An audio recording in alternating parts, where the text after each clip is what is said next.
Welcome on into the Utah Blockcast. I'm Steve Bartle, Utah insider for KSL Sports. Joined tonight by the whole crew: Josh Bennett, Tyson Mall, Cam Beck. Give us the vibe check. What are we feeling with your boy Bird Ficklin?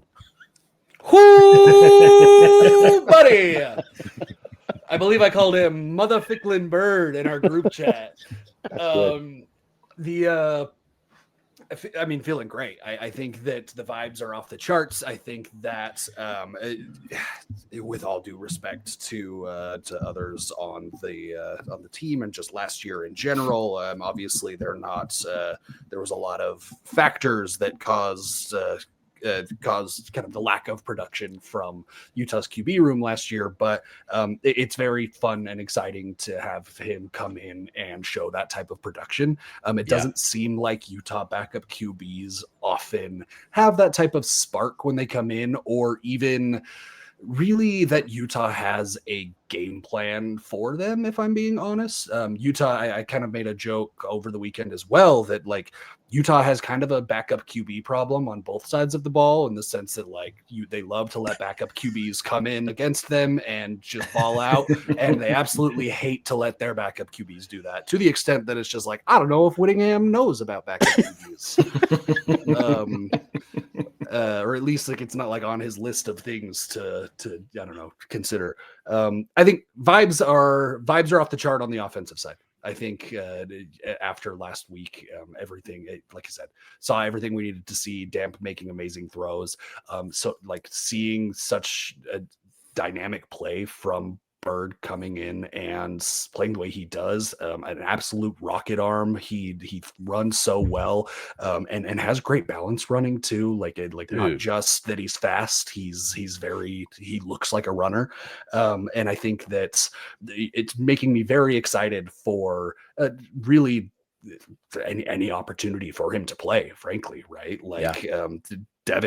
Devin Dampier is the guy, but it's really nice knowing that you've got a laser rocket cannon that's also a V8 engine on the sideline ready to go. And so I'm not trying to say there should be QB controversy, but I'm just saying that like once Utah was up by 3 scores, I was like, I've seen enough. Let's get Bird warming up.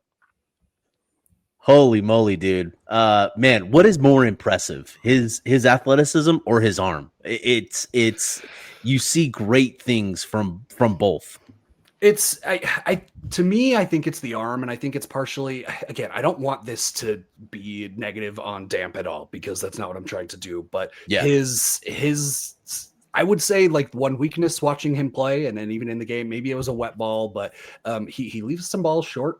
He doesn't have a lot of zip when he's throwing balls, especially those deep balls tend to hang a little bit, and it doesn't seem like he left a couple short that ended up in PIs, which were great. But I don't sense you're going to have that problem with Ficklin throwing those types of balls. Watching that ball, he just throws ropes, and you love to see it. It looks a little bit like the velocity and the way the ball comes out of his hand reminds me a little bit of how Tyler Huntley threw the ball. It's much prettier being a lefty, frankly, but that lefty magic is so good. Yeah, the ball just explodes off his fingertips. It's in every sport. I don't get it. I don't get every why baseball, football, golf, like just lefties. Yeah, Steve. Except for Steve. Keep going, Tyson. Keep going. Except for Steve. Yeah, keep going. I've seen that.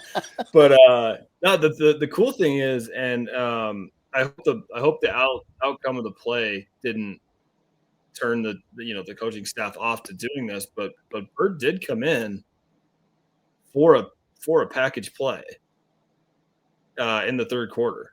Yeah. And he 5-yard loss. It kind of looked a bit like a busted play. Yeah. So which sucks for Bird, but like I don't know if that's a sign of like maybe they're a little bit more comfortable. Maybe if they want to throw special packages and try and toss him out there a couple of times for some package plays. Like I think so. I think that's a big endorsement for how Bird's skill level and where he's at with the coaches is like they're throwing him in not as a substitute, but with the ones as a special package. So I mean, I hope that continues. I think that we're seeing basically a shift in this team's mindset the past year or two, where it's genuinely, even if you go back a little bit more, but this year more than any other time, it's get your athletes on the field. It's like all hands on deck. If you have, you see it with guys like Ficklin, you see it with Bray. It's just like when you have these types of athletes who can make these plays, you need to find opportunities to get them out there. Obviously, we've been seeing that with Snowden, and we've been seeing it with Benny and Lander, but like having Utah be creative and say like, no, this guy is dynamic. This guy can make plays. He gives us an opportunity to do something fun and special and weird and throw teams off. Like, yeah, let's get him out there. Like, get your best players on the field if they can play. I love it.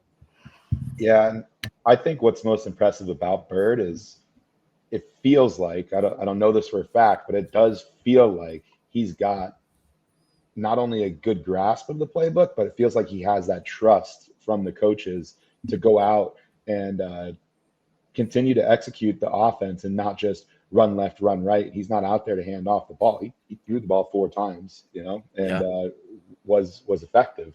So I think that speaks a lot when you've got a true freshman in a road game. Although the score is what it is, the coaches like what they see out of him enough that they want to see him go out there and play our offense.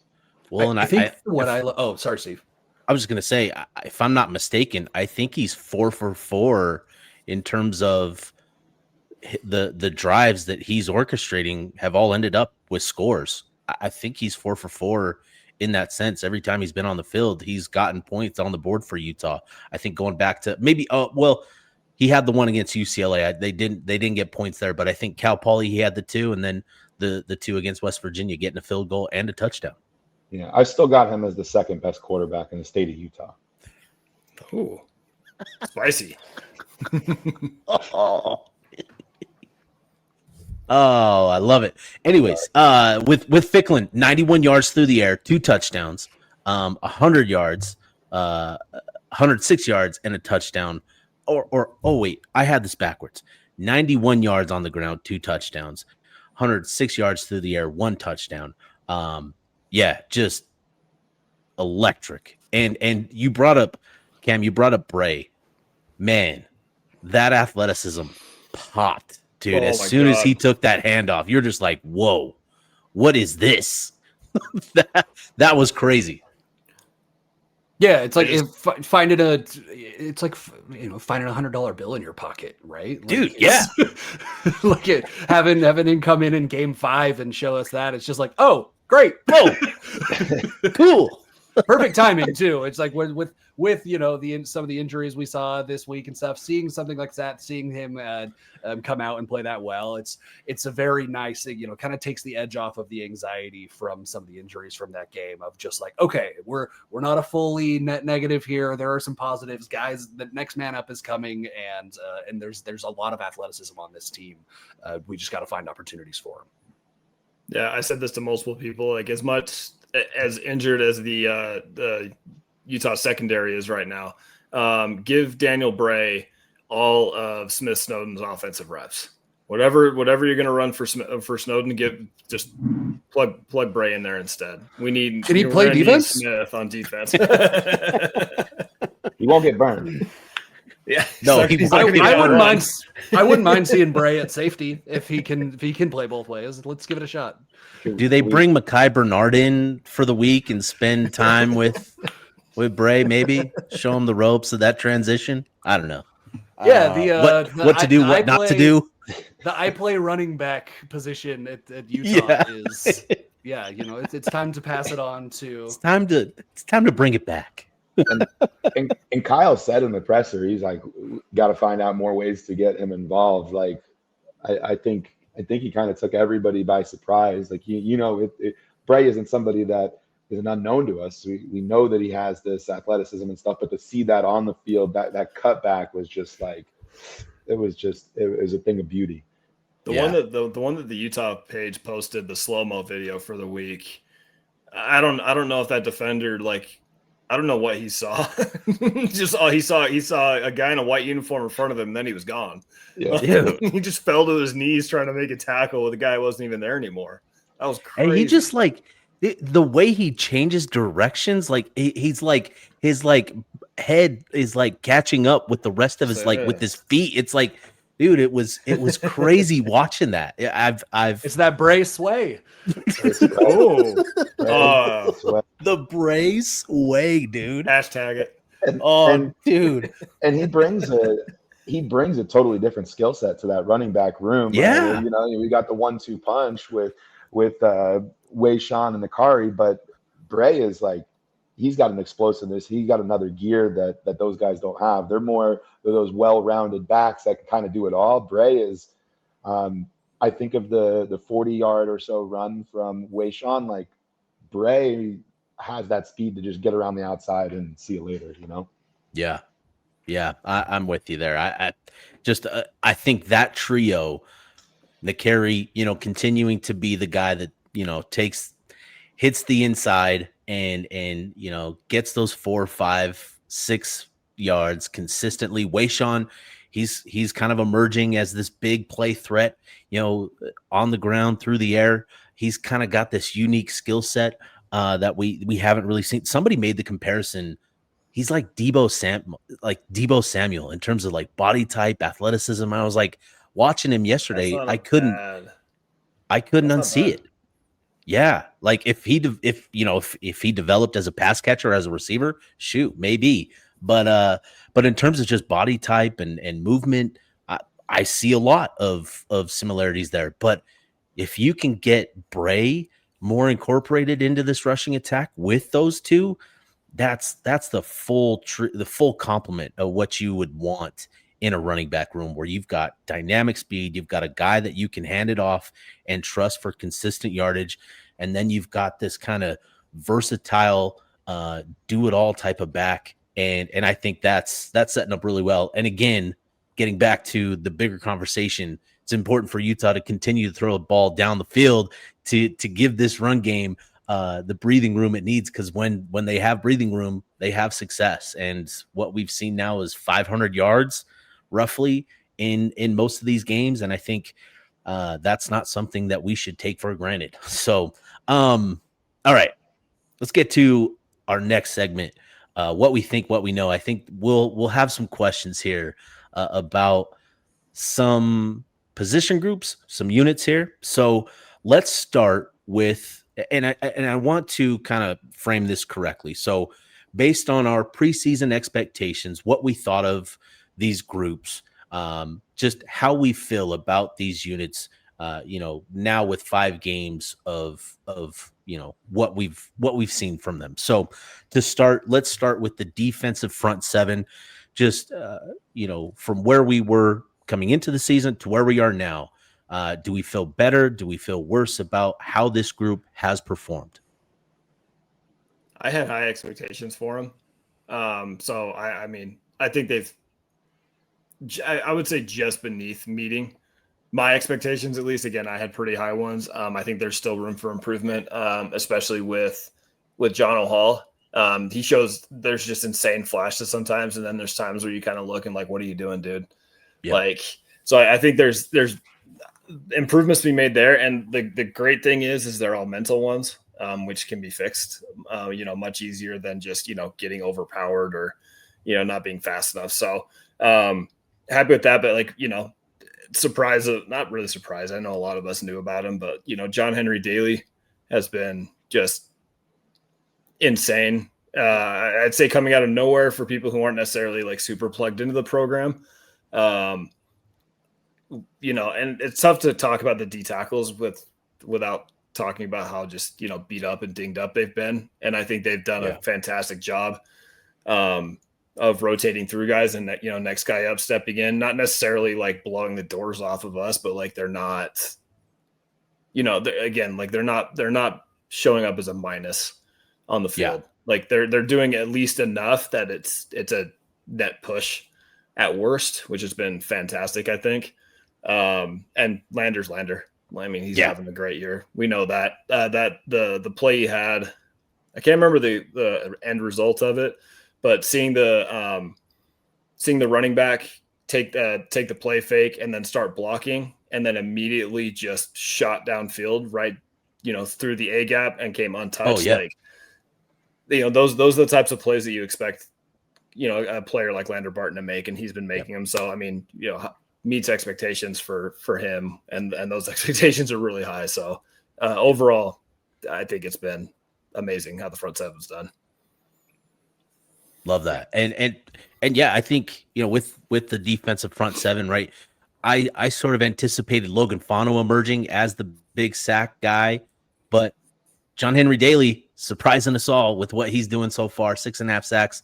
He's filling that role, and I think that's what Utah needed more than anybody else. Like, regardless of who, just get somebody to do it, right? And I think that's the big thing there. And then with the interior guys, Jonah Leia isn't a guy that's going to get a lot of praise for what he's doing, but given his background, the context around him, having put on so much weight, and being as consistent as he's been so far, through the first 5 games, he deserves a shout out for sure. He's exceeded my expectations, on an individual level. So yeah. Any other thoughts on the defensive front? I'll just say, like, I think, to Tyson's point, I did have really high expectations for the front seven on the defense. And so I think they're probably meeting my expectations. There's been some surprises. Like I think the biggest surprise about John Henry Daly's production is more just in contrast to Logan Fano's, in the sense that if you were to ask me before the season who would be the guy who's making that production, probably would have thought Fano. Right. And so like, having JHD do what he's doing is awesome, because Fano is still that guy, and he's still going to have moments. And, obviously coming off some injury stuff, like gonna maybe need a little bit more time to kind of get that speed back. I think the middle, the defensive line is still, again, like, was one of the big question marks, one of the 2 big question marks coming into the season for me. And, have to love and respect what that group is doing, despite the challenges that they're facing. And so hard to be too critical of them and what they're doing. Really happy with what we're seeing from them. Overall, I think the defensive front seven is frankly, the highlight of the defense, and can't ask for much more. I think you guys got most of it. The point I want to highlight is, that D tackle room. I think for as banged up as it's been, and not finding consistency and who's out there, I think they've pieced it together pretty good thus far. And to Cam's point, I think that front seven, they've been that backbone of this defense. So no real additional notes. I think you guys covered that pretty well. Well, Bennett, I'll throw this one right back to you. Let's get to the next group, the defensive secondary. What would you make of how this group has performed? I had pretty high expectations for this group, given what they returned and sort of some of the things that we were hearing coming out of camp. But just where are they at in your eyes? Yeah, I think a lot of their performance has been masked by the takeaways. They've been great as far as ball hawking and getting interceptions. But there's also been some moments where there's been some poor coverage in the secondary, and some of that's been a little bit concerning. And you wonder what happens when you have somebody that can come out and sling the ball around. I think that group is going to be absolutely challenged in Game 6 against Arizona State. That's where they're going to have to kind of show up, or those concerns start to become very valid. I think of the secondary too. I think some of the tackling there is going to need some improvement. Some of those pursuit angles. Witt touched on that a bit in the presser, said that we need to get better at tackling, and said just getting in proper position to make those tackles. And he didn't blame any single one group, but I would imagine that back half of the defense is what was swirling in his mind when he was making those comments.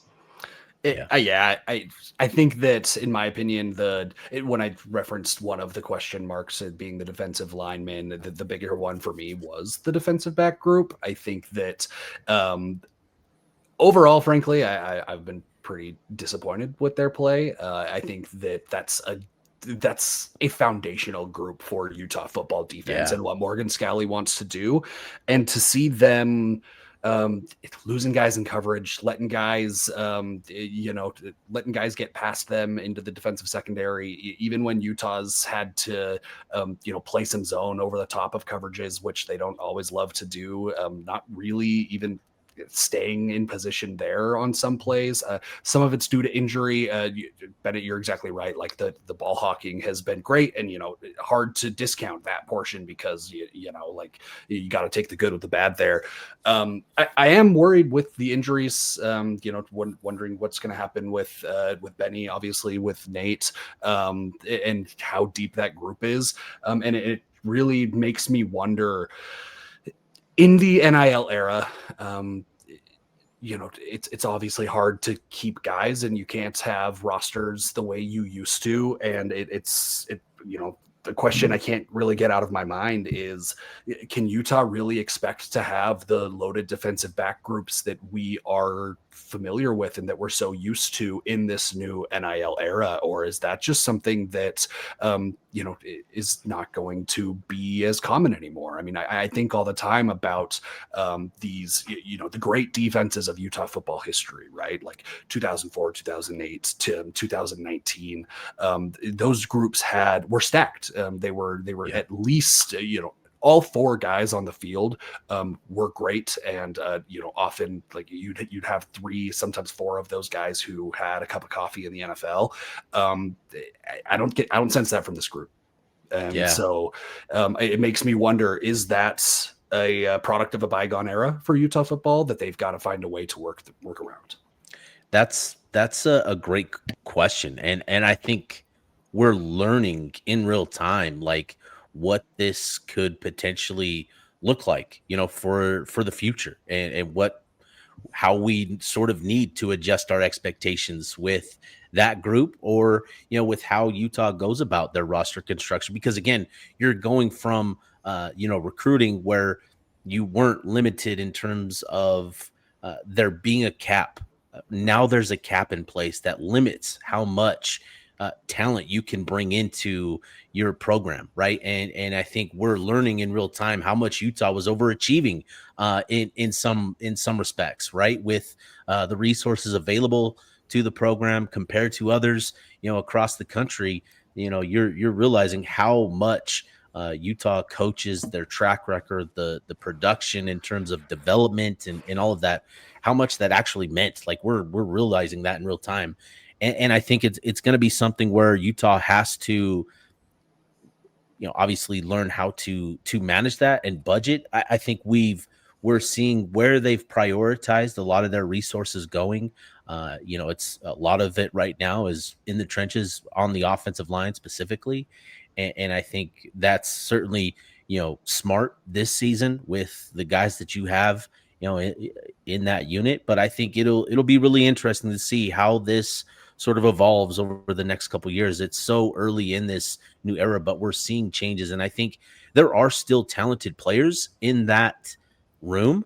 I think there's a lot of optimism for a guy like JC Hart, but Utah used to be able to bring in a JC Hart and have him for 3 years, to at least a season before he was counted on to come in and contribute. And I think this is just again making the transition where it's got to become more of an instant type of thing. How quickly can you get these guys onto the field, because you're going to invest a good size amount of money into them. I think it's really, really interesting.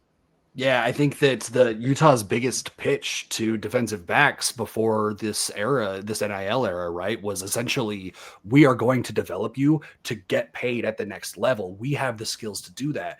Well, now that the dynamic has changed to, well, we can just pay you now.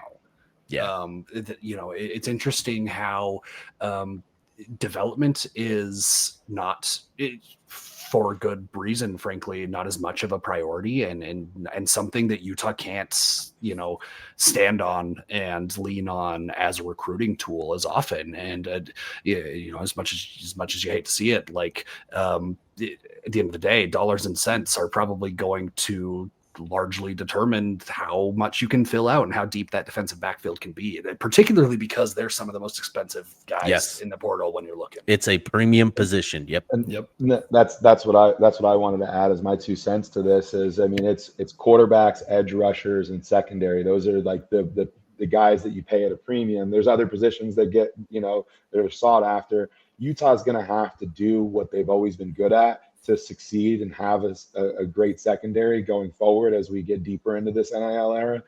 Utah's going to have to go out and find guys that played at a G5 level, find guys like that, those diamonds in the rough, and get them in, get them ready, and get that production out of them right away. Because guys are going to Alabama to be CB4. Yeah. Yep. Or Utah's, if on the the flip side of that coin is like, you find guys at some of the bigger schools that, they went there thinking they were going to be able to get the playing time, but they're sitting behind 5-star guys. But Utah can identify those guys that have the skill sets to be successful, but they have the 5-star guys in front of them, and try and sell them on the, hey, you want the development, but you want the playing time too, and we can give you that. We don't have the 5-star corner sitting in front of you.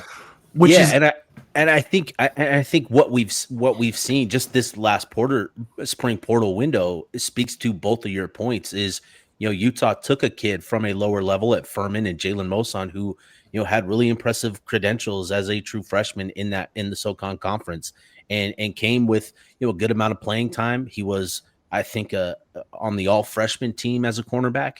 So you like that. You like bringing in a guy with that sort of credentials. And then they also brought in JC Hart, who sat behind 4 and 5, maybe not 5 stars at Auburn, but but the 4-star blue chip type guys in that secondary. He sat behind them, 2 years. He's a kid that he's got the elite qualities. He's 6'2", he's long, he's a 4'3" type of athlete. And for him, it's going to be about development, but that's still a guy that you want to bring in and have Coach Shaw develop. So I think, it's a balance of both, right?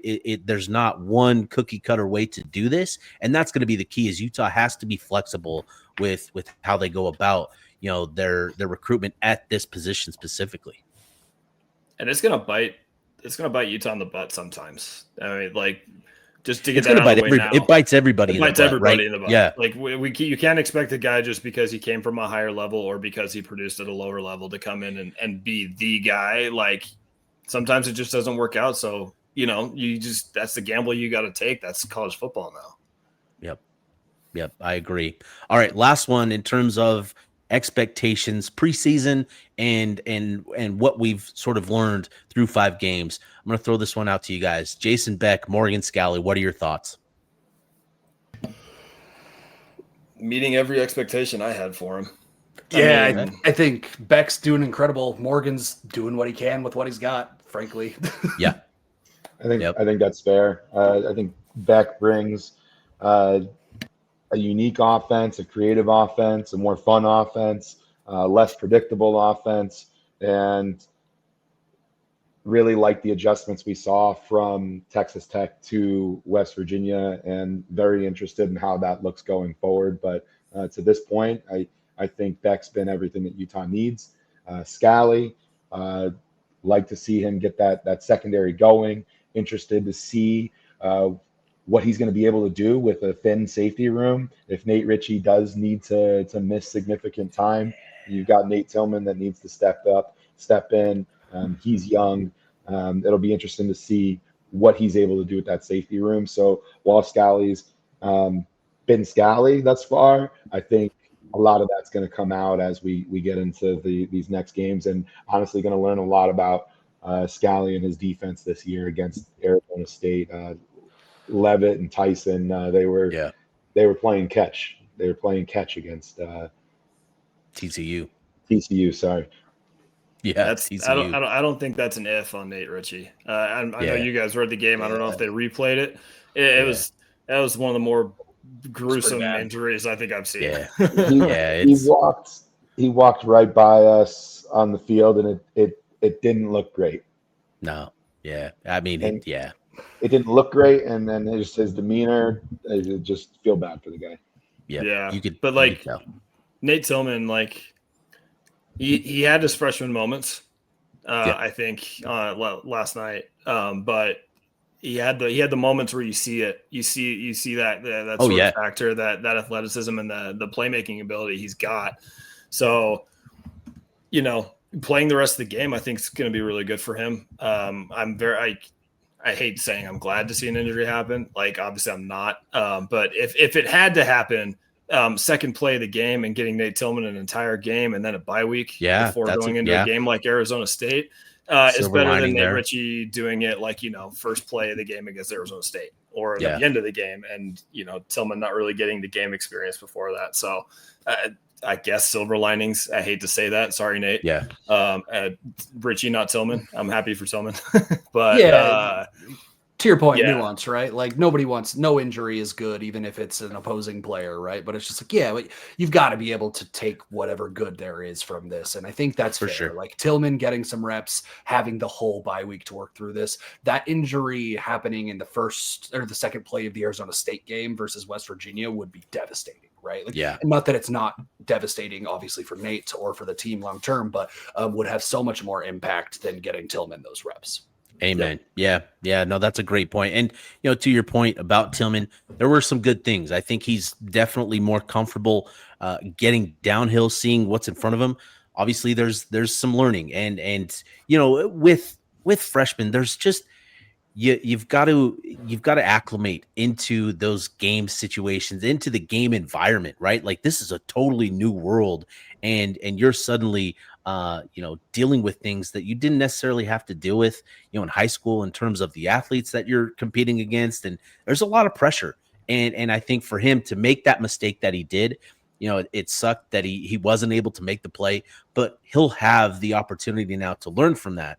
And I think watching him throughout the rest of the game, again, very willing to throw himself into the mix and make tackles and be physical and getting downhill. And I think there's a lot to like there with Nate Tillman. I think Whit mentioned in the presser too, like he said, given time, Nate Tillman will learn that's an interception. Yep. He's just a freshman out there, making a freshman play, but give him time, and that's a pick for future Nate Tillman. 100%. There's a lot of optimism around Nate and his future at Utah. So good to get that one, when it did. All right. Julian Blackman didn't look great in his first game either. He did not. Neither did Marcus Williams, right? Like, this something that we've seen in years past. So it's hard, man. Like it's a hard sport and it's a hard position. Like, he'll be fun. Yep.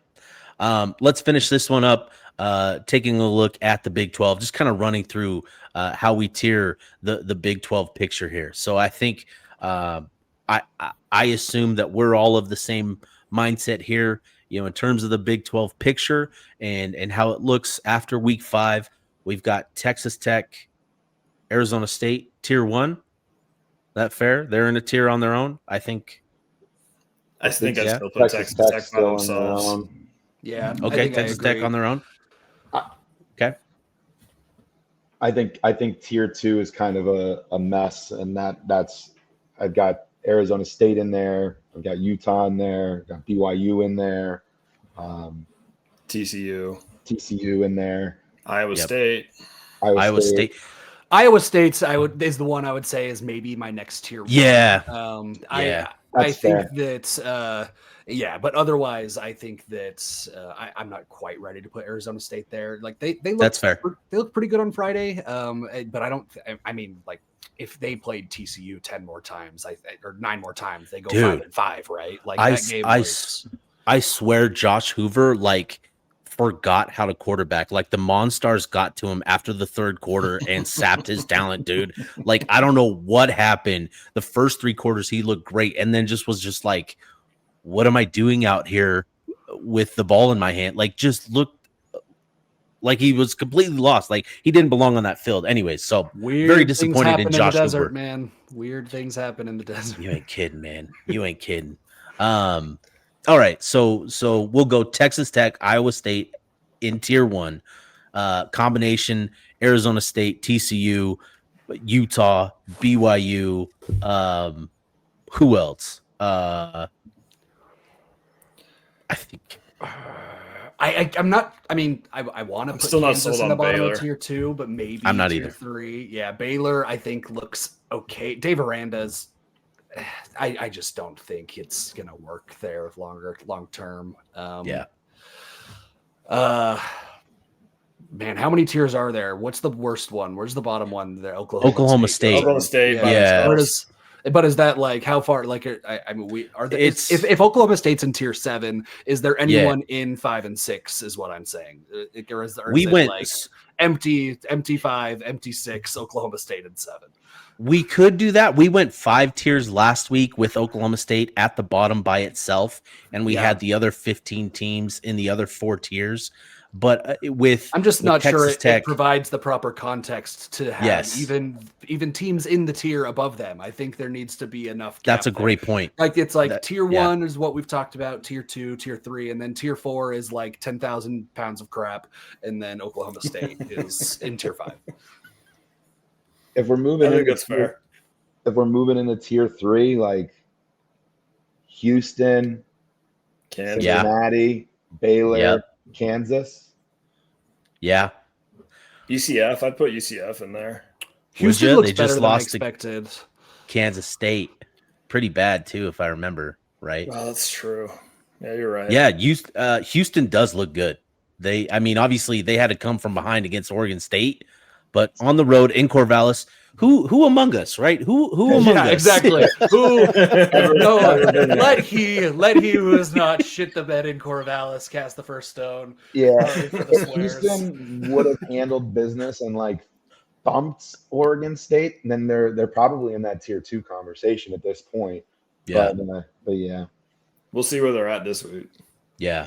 All right. I think we have a good idea of the top 2 tiers. The rest is whatever. And then 3, 4, or 4, 5, 6, and then 7, tier 7. We've got Oklahoma State at the bottom here. Is that fair? I think that's fair. All right. That's fair. All right. Well, fellas, any final thoughts before we put a bow on this one? Run the table. Great. It's always never a better time for a bye week. Oh man, Yeah, I'm telling you, I've got I golf don't courses think I've- like just calling my name right now. I've never seen a bye week that I wasn't like right on time. Yep. I've never been like, can't we wait one more week for a bye? Nope. Everybody rest. Man. Everybody sleep. Ice up. Yep. Enjoy it. Get out. Go on a little road trip. Go on a little vacation. Get up into the mountains. Do whatever popping you right need to now. do, Get dude. up They there. are. Yeah. Popping. Yeah. Yeah, man. All right, fellas. Well, we'll put a bow on this one. Call it a show. Appreciate you guys as always. Appreciate everybody that tunes into the Blockcast. And we'll be back at it. I'll be back at it throughout the week with some more daily content. But appreciate everybody, and we'll be signing off.